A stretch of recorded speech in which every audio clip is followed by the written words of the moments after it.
Admiral Sarah Chen stood on the bridge of the starship Terra's Pride, staring at the communication screen with growing horror. The message from the Galactic Council had just finished playing for the third time, but she still could not believe what she had heard. "They're sealing us in," she whispered to her second-in-command, Captain Rodriguez. "They're actually going to leave us all to die." The plague had started 3 weeks ago on the mining colony of New Perth. At first, the doctors thought it was just another strain of space flu. Workers got sick, complained of headaches and fever, then recovered in a few days. But this time was different. This time, people didn't get better. Dr. Marcus Webb had been one of the first to realize something was terribly wrong. He worked at the medical station on Titan 7, a research facility that studied alien diseases. When the first samples arrived from New Perth, he knew immediately that this was no natural illness. "It's engineered," he told his assistant, Dr. Park, as they examined the blood samples under the microscope. "Look at how it attacks the cells. It knows exactly which DNA sequences to target." This was made in a laboratory. The plague spread faster than anyone could have imagined. Within days, it had jumped from New Perth to 12 other human colonies. The victims all showed the same symptoms: high fever, severe pain, and then death within 72 hours. No human medicine could slow it down. Admiral Chen had immediately contacted the Galactic Council asking for help. The Confederation had advanced medical technology that was far beyond anything humans possessed. Surely they would send aid to their allies, but the response that came back was not what anyone expected. The hologram of Council Speaker Valdris, one of the tall, pale ethereals, had delivered the message with cold precision. His voice carried no emotion as he spoke. "The Council has reviewed the situation in human space," Valdris had said. "The biological weapon appears to be specifically designed to target human genetic markers. While tragic, this presents an opportunity to contain the threat before it can spread to other species." Admiral Chen had felt her blood turn cold as the ethereal continued. "Effective immediately. All human territories will be quarantined. Quantum barriers will be established around your space to prevent any ships from entering or leaving. We regret this necessity, but the safety of the greater galactic community must take priority." The message had ended there. No offer of medical assistance. No promise to search for a cure. Just abandonment. Captain Rodriguez broke the silence on the bridge. "Admiral, we're getting reports from the outer colonies. They're already starting to put up the barriers." Sarah closed her eyes and tried to think. 50 billion human beings lived in the quarantine zone. 50 billion people who were about to be sealed off from the rest of the galaxy and left to face this plague alone. "Get me a channel to all fleet commanders," she ordered, "and send a message to every human colony, mining station, and research facility in our space. We need to talk." Across the quarantine territory, similar scenes were playing out. On the diplomatic station at Kepler Point, Ambassador Zara Okafor was packing her belongings with shaking hands. She had spent 15 years working with alien species, building relationships, creating trust. Now all of that was meaningless. Her assistant, a young man named Tommy, was helping her seal the last of her personal files. "Ma'am, what are we going to do? The council won't even talk to us anymore." Zara looked out the window at the space around the station. In the distance, she could see the shimmer of the quantum barrier as it slowly formed. Soon they would be completely cut off. "We're going to survive," she said firmly. "And then we're going to make them pay for this." Dr. Webb was having no luck with conventional treatments. Every drug, every therapy, every technique he tried had failed. The plague seemed designed to resist human medical knowledge. But as he worked through another sleepless night, something began to bother him about the test results. "Dr. Park, look at this," he called out to his assistant. "Do you see anything strange about these blood samples?" Dr. Park examined the data on the screen. "They're all from terminal patients." "What am I supposed to see?" "Look at the stress hormone levels. They're incredibly high, but look what happens to the plague organisms in areas with the highest concentration." Dr. Park leaned closer. "They're slower? The plague is replicating more slowly in areas with high stress hormones?" "Exactly. It's like the body's natural response to extreme danger is somehow interfering with the weapon." Dr. Webb felt a spark of hope for the first time in weeks. What if the cure isn't medical at all? What if it's psychological? Meanwhile, Admiral Chen was conducting her own kind of research. She had called together every human ship captain, colony administrator, and military officer she could reach.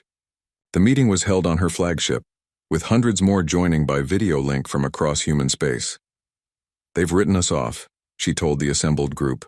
"As far as the Confederation is concerned, we're already dead. They've sealed us in here to die quietly while they go about their business." An old mining supervisor named Jackson spoke up from the back of the room. "So what do we do, Admiral? Wait here and hope someone changes their mind?"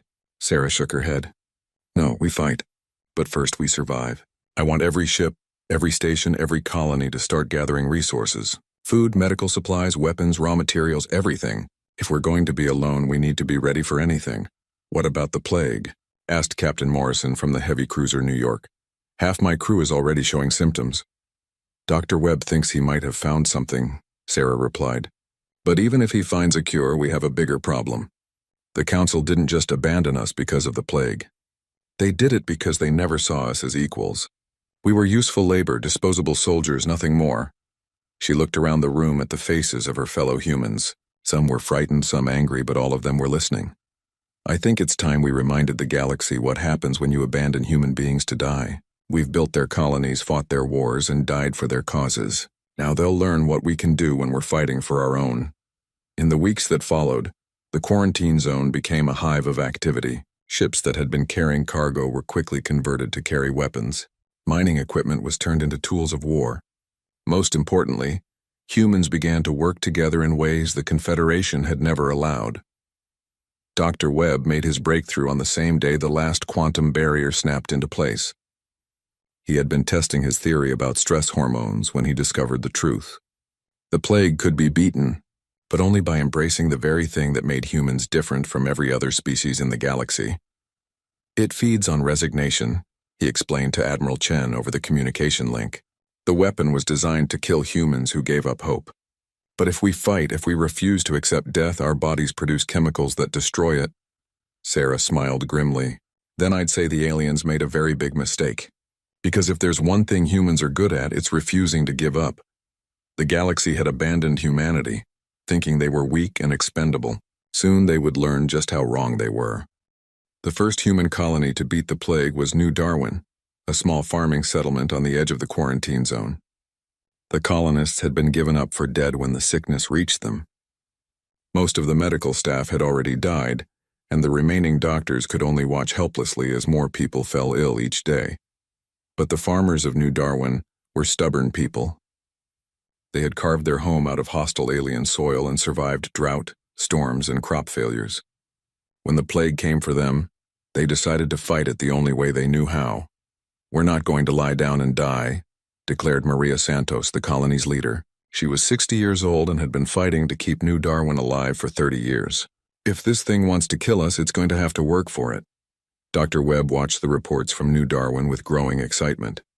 The colonists had organized work groups to keep the colony running even as people got sick. They had everyone, even the sick ones, doing something useful. They told stories, sang songs, and reminded each other of all the reasons they had to keep living. And slowly, impossibly, people started to get better. "It's working," Dr. Webb told his assistant as he reviewed the medical data. "Their recovery rate is 3 times higher than anywhere else. The more they fight, the stronger their immune response becomes." The news spread quickly through the quarantine zone. Other colonies began copying New Darwin's methods. They organized work parties, told stories about human heroes, and most importantly, they refused to accept defeat. Admiral Chen was using this time to prepare for war. She knew that surviving the plague was only the first step. The Confederation would never willingly let humans back into galactic society. If they wanted their freedom, they would have to take it. "How many ships do we have now?" she asked Captain Rodriguez as they reviewed the fleet status reports. 412 combat-capable vessels, he replied, plus about 1,000 civilian ships that we've started converting. The mining crews have been especially helpful. They know how to strip ships down and rebuild them. Sarah nodded.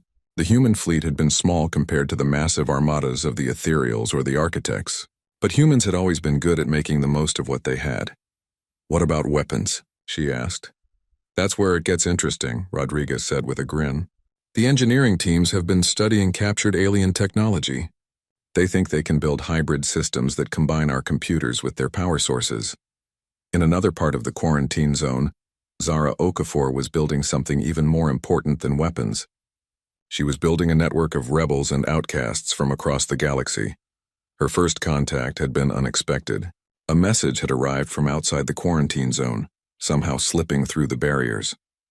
It came from a group called the Free Makers, alien criminals and political dissidents who lived in the spaces between star systems. "We have been watching what the Council did to your people," the message said. "Many of us have suffered under their rule. If you fight them, you will not fight alone."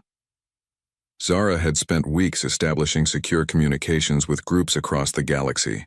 She found allies among the younger alien races who were tired of being treated as second-class citizens. She contacted alien criminals who hated the Confederation's rigid control. Most importantly, she reached out to the slave species that the advanced races used for dangerous work. "The Council made a mistake when they abandoned us," she told her team of human diplomats. "They showed the entire galaxy that they will sacrifice anyone who becomes inconvenient. Now everyone knows that they could be next." But it was Dr. Webb who made the discovery that would change everything. As he studied the plague and the human response to it, he realized something amazing. The weapon that was supposed to destroy humanity had actually made them stronger. "The plague forces our bodies to produce new types of antibodies," he explained to Admiral Chen during one of their regular meetings. "But more than that, it seems to enhance our natural abilities. People who recover are stronger, faster, and their minds work more clearly." "You're saying this biological weapon is actually improving us?" Sarah asked. "In a way, yes. It's like the aliens accidentally created a formula for human enhancement. The stress of fighting for survival, combined with the body's immune response, is creating better soldiers, better thinkers, better everything." This news spread hope throughout the quarantine zone. Humans began to see the plague not as a death sentence but as a challenge to overcome. Recovery rates improved even more as people embraced the fight with renewed determination. The engineering crews were making their own breakthroughs. Led by Chief Engineer Patricia Kim, they had successfully combined human tactical computers with alien energy weapons. The result was something new in galactic warfare: weapons that could adapt and change tactics in real time. "The alien weapons are more powerful," Chief Kim explained to a group of ship captains, "but they're designed to follow predictable patterns. Our computers can make them unpredictable. We can create weapons that think like humans instead of like machines." The first successful test came when they mounted the hybrid weapons on an old mining ship called the Iron Will. The ship had been scheduled for scrapping before the quarantine began. Now it was the prototype for a new kind of warship. Captain Lisa Zhang took the Iron Will out for weapons testing. The hybrid systems performed beyond all expectations. The ship could change its weapon signatures, alter its energy patterns, and even mimic the behavior of completely different types of vessels. "It's like the ship has learned to lie," Captain Zhang reported back to Admiral Chen. "The alien sensors can't figure out what we are or what we're going to do next." As word of these successes spread, something remarkable began happening throughout human space. People started volunteering for dangerous missions. Colonies that had been barely surviving began producing supplies for the war effort. Scientists worked around the clock to develop new technologies. Dr. Webb noticed this change in behavior during his medical rounds. "People are different now," he told his assistant. "They're not just fighting to survive anymore. They're fighting to win." The transformation was most obvious among the children. Kids who had grown up thinking that humans were the weakest species in the galaxy now talked about the day when they would take their place among the stars again. They drew pictures of human ships defeating alien fleets. They told stories about brave human heroes. "They don't see us as victims anymore," observed teacher Helen Rodriguez at the New Terra school station. "They see us as warriors who haven't been defeated yet." Admiral Chen could feel the change throughout the fleet. When she walked through the corridors of her ship, she saw something in the eyes of her crew that hadn't been there before. It wasn't just determination or courage, it was confidence. "We're ready," she told her senior officers during a strategy meeting.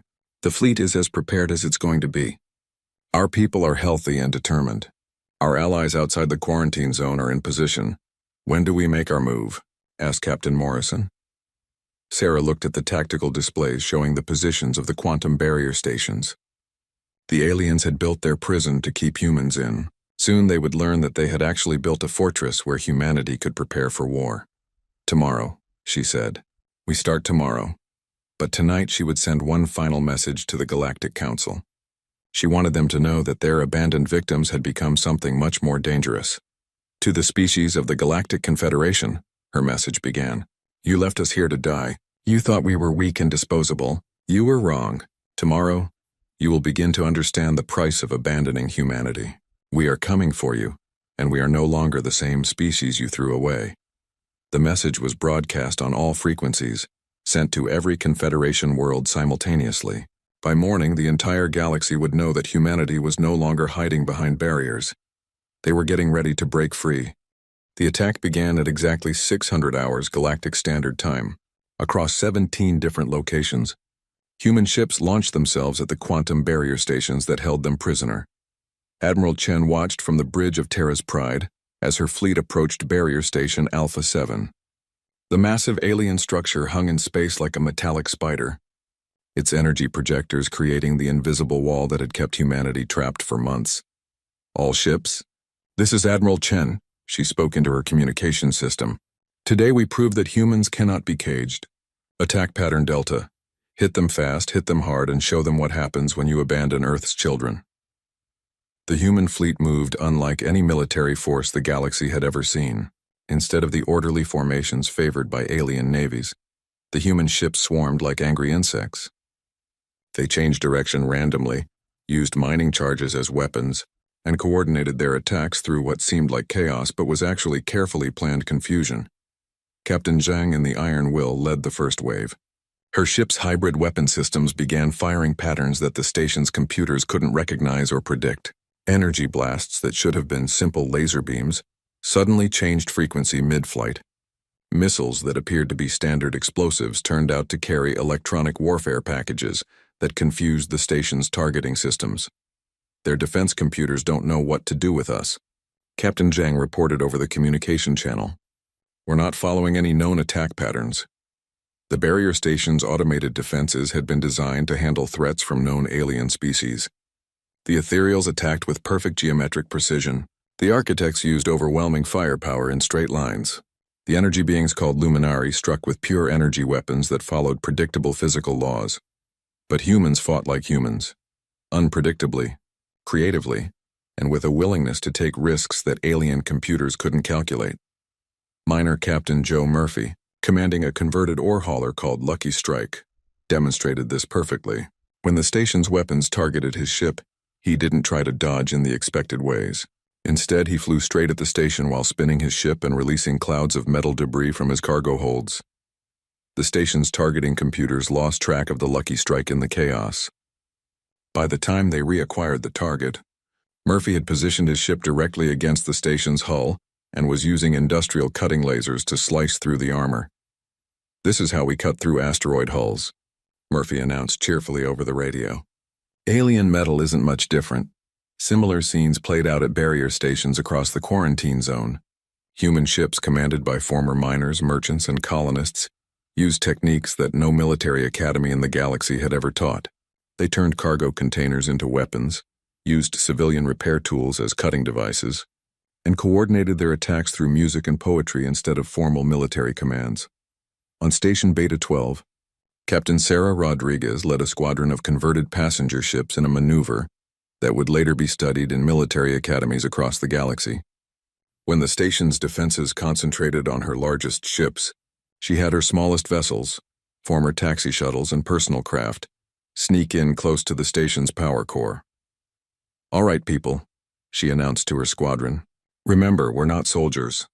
We're bus drivers, tour guides, and space taxi operators. So let's show these aliens how we handle difficult passengers." The small ships attached themselves to the station's hull like remora fish on a shark. Using nothing more than portable cutting tools and explosive charges originally designed for mining, they began systematically destroying the station's power distribution systems. But the most remarkable attack happened at Station Gamma 5, where Ambassador Zara Okafor commanded a mixed fleet of human ships and alien rebels who had managed to slip through the barriers. "This is for every species the Council has abandoned," Zara announced as her fleet approached the station. "Today we fight not just for humanity, but for everyone who has been declared expendable." Her alien allies fought with desperate determination. The freemakers, outcasts, and criminals from a dozen species used their knowledge of Confederation technology to target the station's weak points. A group of rebel architects provided heavy weapons fire, while escaped slave soldiers from the Hive Collective used their own bitter experience to predict the station's defensive patterns. Most importantly, the alien rebels were amazed by how the humans fought. They had expected desperate fury or mindless aggression. Instead, they saw something that most galactic species had forgotten: the ability to sacrifice for others, while still thinking clearly and creatively. When the Terra's pride was damaged by the station's main weapon, Captain Rodriguez immediately moved his ship to provide cover, even though it meant taking heavy fire. When a group of alien rebel ships were trapped by the station's tractor beams, human pilots flew suicide runs to destroy the projectors, giving their allies time to escape. "I have never seen anything like this," reported ship leader Kex of the Freemakers to his companions. "The humans fight as if each battle could save their entire species, but they think as if they have all the time in the worlds." The breakthrough came when Dr. Webb, monitoring the attacks from his medical station, made a crucial discovery. The quantum barriers weren't just walls, they were communication networks.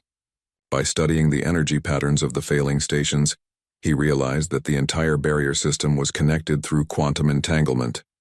"Admiral Chen," he called over the emergency channel, "if we can take control of just one station's quantum projector, we might be able to disrupt the entire barrier network." Sarah immediately redirected her attack toward Station Alpha 7's control center, but getting there meant fighting through the station's heaviest defenses while alien reinforcements were already approaching from outside the quarantine zone. "All ships, form up on Terra's Pride," she commanded. "We're going straight through their main defenses. Follow my lead and remember, we're not trying to win a pretty battle. We're trying to break a prison." What followed was 10 minutes of the most intense combat in galactic history. Human ships dove through curtains of defensive fire, using their unpredictability to confuse automated systems, while their hybrid weapons adapted to each new threat. Ships that should have been destroyed kept fighting with hull breaches and failing systems, held together by human determination and creative engineering. Captain Murphy's Lucky Strike, already heavily damaged, rammed directly into the station's communication array, while his crew continued cutting through hull plating with mining lasers. Captain Zhang's Iron Will used its adaptive weapons to mimic the energy signatures of the station's own defensive systems, causing the station's computers to attack their own weapons, but it was Admiral Chen herself who delivered the killing blow. With Terra's Pride badly damaged and losing power, she ordered all available crew members to the engineering sections. "We're going to overload our quantum drive," she announced to her crew. "The energy feedback should be enough to destroy the station's control systems, but it means we won't have enough power to escape." Chief Engineer Kim looked up from her console. "Admiral, that's a suicide run." "No," Sarah replied, watching as her ships fought desperately around the station. "That's a breakout." The overloaded quantum drive created a cascade failure that ripped through Station Alpha 7's quantum projector array. The explosion was visible from light years away, and its effects rippled through the quantum entanglement network that connected all the barrier stations. Across the quarantine zone, the barriers began to flicker and fail. For the first time in months, human ships could move freely between the stars, but the cost had been enormous. Dozens of human ships were destroyed or crippled, hundreds of people had died in the fighting, and Admiral Chen's own flagship was dead in space, its crew trapped aboard a powerless hull. As rescue ships moved in to collect survivors, Sarah received a communication from Captain Rodriguez. "Admiral, long-range sensors are picking up Confederation fleet movements. It looks like they're mobilizing everything they have." Sarah nodded grimly as she looked out at the wreckage around Station Alpha 7. They had broken out of their prison, but now the real war was about to begin. "Send a message to all human colonies and allied ships," she ordered. "Tell them the barriers are down and we're free to move. But also tell them that the Confederation is coming with everything they have." She paused, thinking of all the humans who had died in the plague, all the people who had been abandoned by their former allies, and all the children who were counting on the adults to build them a better future. "And tell them one more thing," she added. "Tell them we're not running anymore. If the Confederation wants a war, we'll give them one they'll never forget." In the depths of space, quantum barriers continued to collapse as human ships poured through the gaps like water, through a breaking dam. The galaxy was about to learn that abandoning humanity had been the biggest mistake in galactic history. The Confederation's response was swift and overwhelming. Within days of the barrier collapse, massive alien fleets began moving toward former human space from every direction. The ethereal mind fleet consisted of 300 crystalline ships that could coordinate their attacks through telepathic links. The Architect Construct Navy deployed their planet-sized dreadnoughts, each one capable of destroying entire star systems. Even the mysterious Luminari emerged from their energy realms, bringing weapons that could turn matter itself into pure light. Admiral Chen, now commanding from the repaired cruiser New Earth, watched the tactical displays with growing concern. The human fleet had grown to over 2,000 ships, but they were still outnumbered 10-1. Worse, most of their vessels were converted civilian craft, going up against purpose-built warships designed by civilizations, thousands of years more advanced than humanity. It doesn't look good, admitted Captain Rodriguez, studying the enemy fleet positions. They're surrounding us from all sides. Even with our unpredictable tactics, there are limits to what creativity can do against that much firepower. But Sarah had been thinking about something Dr. Webb had told her weeks earlier. The plague had been designed to kill humans who gave up hope, but it made stronger those who refused to surrender. Maybe that principle applied to more than just biological warfare. Send a message to Ambassador Okafor, she ordered. I want to know how many alien species are willing to stand with us when the shooting starts. The answer surprised everyone. Zara's diplomatic efforts had created a network of allies that stretched across the galaxy. The Freemakers had convinced dozens of pirate clans to join the fight. Rebel architects brought industrial ships that could be converted into weapons. Most importantly, entire slave species were rising up against their Confederation masters. The Helios lizard people have seized their homeworld, Zara reported during the fleet commander's meeting. The aquatic depth dwellers have declared independence from their ethereal overseers. Even some of the machine species that serve the architects are requesting permission to join our cause. Dr. Webb, monitoring the situation from his medical station, had made another crucial discovery. The psychological changes we've seen in humans are spreading to our allies, he told Admiral Chen. The alien species that work with us are becoming more creative, more willing to take risks. It's like exposure to human thinking patterns is changing how their minds work. This became obvious during the first major battle of the war at the Kepler station system. The Confederation had expected to crush the human rebellion quickly, with a massive show of force. Instead, they found themselves facing something completely new in galactic warfare, a truly combined arms force where different species worked together instead of simply fighting alongside each other. The battle began when Ethereal Mind Fleet Commander Valdris led his forces toward the human stronghold at Kepler Station. His 300 ships moved in perfect formation, their crystalline hulls gleaming as they prepared to demonstrate the superiority of advanced civilization over primitive rebels. Human vessels, you are ordered to surrender immediately. Valdris broadcast on all frequencies. Your rebellion ends here. Submit to Confederation authority and your deaths will be swift. Admiral Chen's response came not in words but in action. The human fleet scattered in all directions, seemingly in complete chaos. The ethereal commander smiled coldly, believing that panic had finally set in among the rebels. He was wrong. What looked like chaos was actually the most complex military maneuver in galactic history. Captain Zhang's Iron Will led one group of ships in a spiraling attack pattern that confused the ethereal sensors. Captain Murphy's mining ships used asteroid fields as cover while they prepared surprise attacks. Most importantly, the allied alien species coordinated their different abilities in ways that had never been tried before.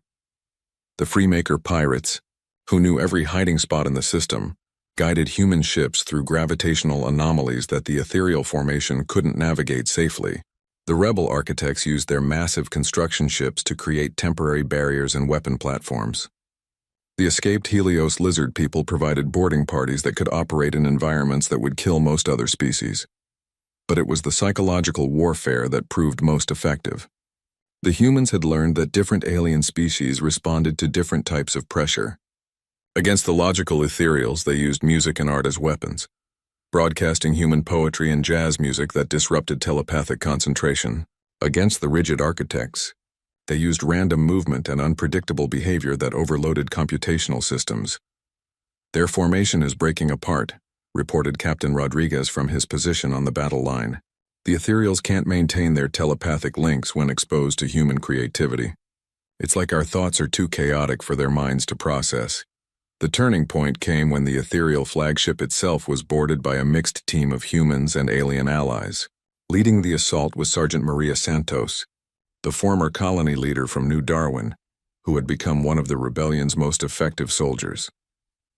"Remember," she told her boarding team as they cut through the flagship's hull, "we're not trying to destroy their ship. We're trying to free their crew." This was the most radical aspect of the human war strategy. Unlike the Confederation, which sought to dominate and control, humanity offered something that had been missing from galactic civilization for millennia: genuine equality and freedom. As the boarding teams moved through the ethereal ship, they didn't kill the crew members they captured.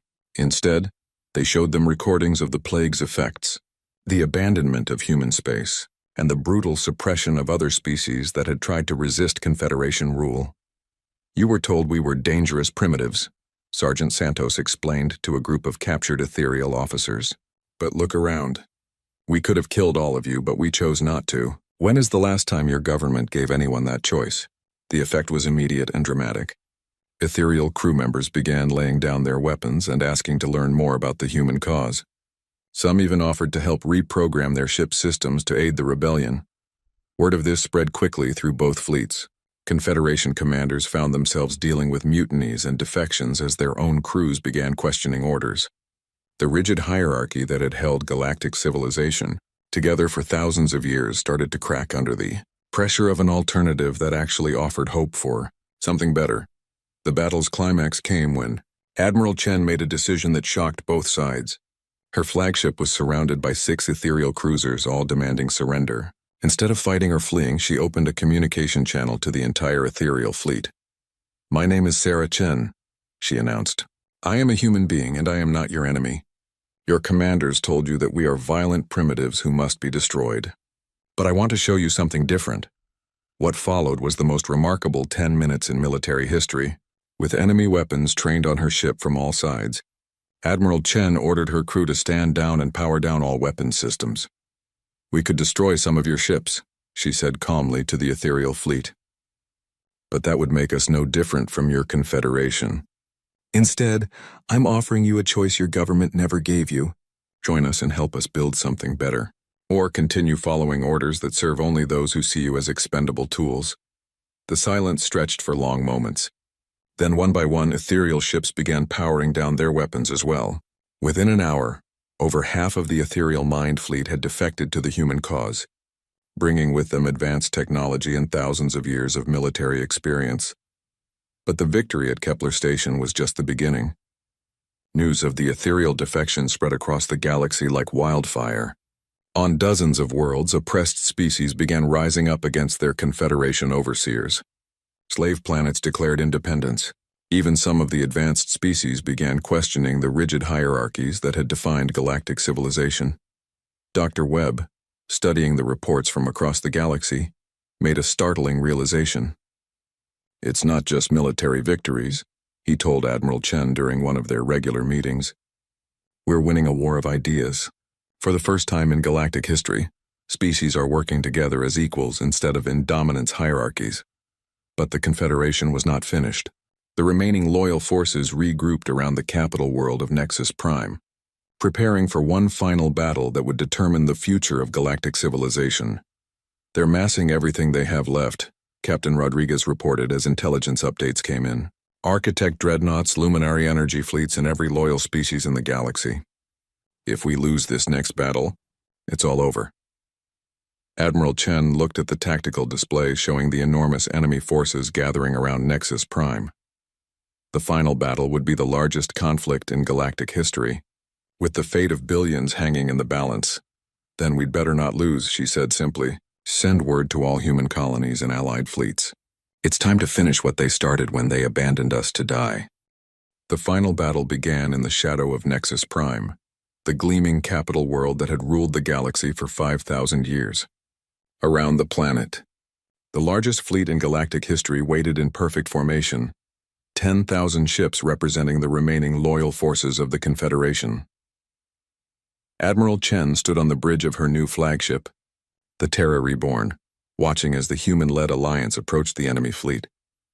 Her forces seemed tiny by comparison, only 3,000 ships, but they represented something the galaxy had never seen before. Humans, ethereals, architects, freemakers, former slaves, and dozens of other species all fighting as equals for a common cause. All ships. "This is Admiral Chen," she announced on the fleet-wide communication channel. "Today we don't fight for conquest or domination. We fight for the right of every species to determine its own future. We fight for a galaxy where strength serves justice, not the other way around." The enemy fleet was commanded by High Executor Thys, one of the ancient luminari who had helped found the Confederation millennia ago. His energy form had grown vast with age and power, and his voice echoed across space like the sound of colliding stars. "Primitive rebels," his message boomed through space. "You have brought chaos to the order we spent thousands of years building. We offer you one final chance. Surrender now and only your leaders will be executed. Continue this foolish rebellion, and we will cleanse the galaxy of your contamination forever." The human response came not from Admiral Chen, but from an unexpected source. Dr. Webb, now serving as the Alliance's chief medical officer, broadcast a message to the entire Confederation fleet. "People of the galaxy," his voice carried across the communication channels, "you have been told that we are your enemies. But I want to show you something that your leaders hope you'll never see." What followed was a data transmission containing medical records, historical documents, and video evidence. Dr. Webb had compiled proof of every atrocity committed by the Confederation over the centuries. Slave species worked to death in alien mines, entire worlds stripped of resources and abandoned. Most damning of all, records showing that the plague used against humanity was just one of many biological weapons the Confederation had employed against inconvenient populations. "This is what your perfect order looks like," Dr. Webb continued. "This is the price of the peace and stability your leaders promised. Is this really the galaxy you want to defend?" The effect was immediate. Throughout the Confederation fleet, crew members began accessing the transmitted data. Ship after ship went silent as officers and enlisted personnel confronted evidence of their government's crimes. Some ships began powering down their weapons. Others opened communication channels requesting to speak with human representatives. High Executor Thys responded with fury. "Ignore their propaganda," his voice thundered across space. "All ships open fire immediately. Destroy these rebels before their lies spread further." But something unprecedented happened. Instead of obeying immediately, many Confederation ships hesitated. Centuries of absolute obedience began to crack as crews realized they were being asked to destroy people who were offering them a better alternative. Captain Zhang, commanding the Iron Will at the front of the human formation, saw the hesitation in the enemy fleet and knew this was their chance. "All ships advance," she called out. "But remember, we're not invaders. We're liberators." What followed was unlike any battle in galactic history. Instead of a massive exchange of destructive fire, the two fleets interpenetrated each other in a complex dance of combat, negotiation, and defection. Human ships moved through the Confederation formation, using their unpredictable tactics to avoid damage while broadcasting messages of hope and freedom. The rebel ethereals, led by former Mine Fleet Commander Valdris, used their telepathic abilities to share emotions and memories directly with their former colleagues. They showed them the joy of working as equals with other species, the satisfaction of fighting for justice instead of dominance, and most importantly, the hope that came from believing in something greater than yourself. "Feel what we feel," Valdris projected to the loyalist ethereals. "Experience the freedom of choice, the warmth of genuine friendship with other species, the strength that comes from fighting for what is right instead of what is ordered." Meanwhile, the escaped slave species provided the most powerful testimony of all. When Helios lizard warriors boarded Confederation ships, they didn't come as conquerors. They came as former victims, showing their oppressors what liberation looked like. Sergeant Santos, now commanding a mixed-species marine unit, led one such boarding action against an architect dreadnought.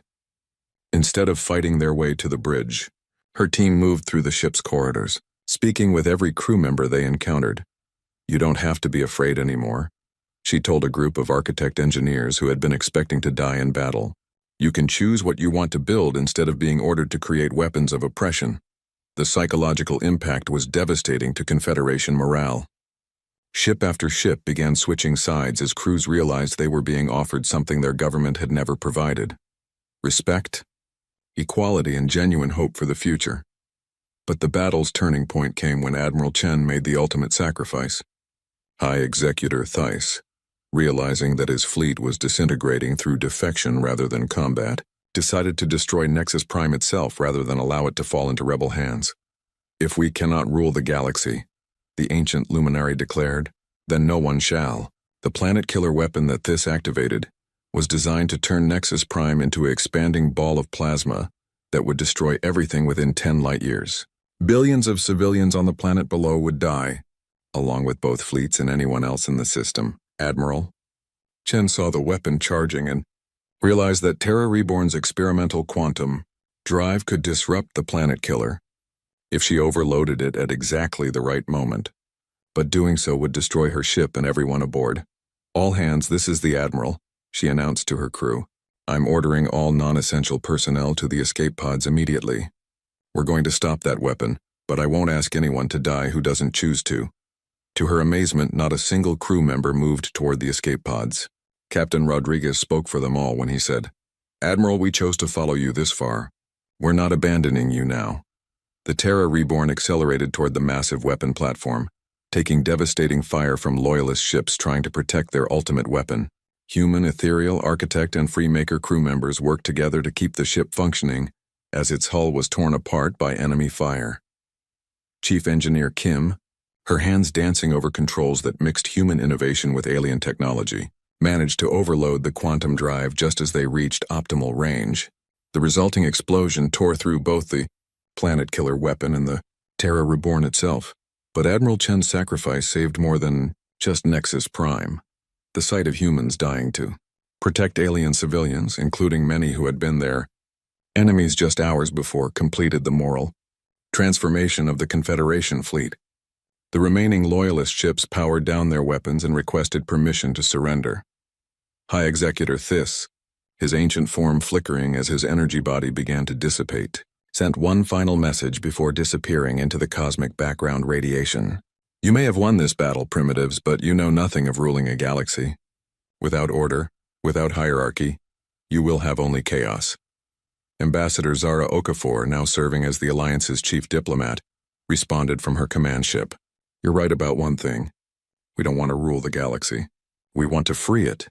In the days that followed, the transformation of galactic civilization began in earnest. The rigid hierarchies of the old Confederation were replaced by the Terran Alliance, a democratic federation where every species had equal representation regardless of their technological level or military power. Dr. Webb established medical centers throughout the galaxy, sharing the knowledge gained from humanity's struggle with the plague. The biological enhancements that had made humans stronger were adapted to help other species as well. Not as weapons of war, but as tools for survival and growth. The former slave species were given their own worlds and the resources to build their own civilizations.